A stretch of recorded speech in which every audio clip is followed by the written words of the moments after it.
మాట చెప్తున్నాను, మీకు తెల్లవారుతోందంటే భయం పట్టుకుంటుంది. అమ్మ బాబోయ్ అంత పూజ చెయ్యాలి, టైం లేదు అని ఏదో ఒక పని ఉంటుంది.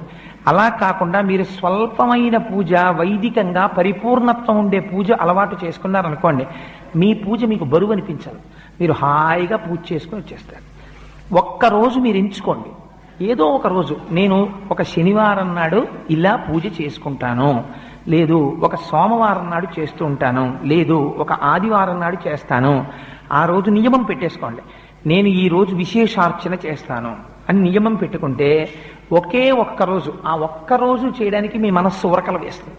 ఇవాళ నేను విశేషార్చన చేస్తాను అని అదే పూజ ఎక్స్పాండ్ అవుతుందంతే. అదే పూజా విధానం, కొత్తగా మీరేం చేయక్కర్లే. కానీ అలా ఎలా పెరుగుతుందో మీకు ఎక్కడికక్కడ చూపిస్తూ ఉపచారములు మనం చేస్తాం శాస్త్రంలో. అవి మీ మనస్సుని తీసుకెళ్లి భగవంతుడి దగ్గర నిలబెట్టడం కోసమని ఉపయోగించాలి.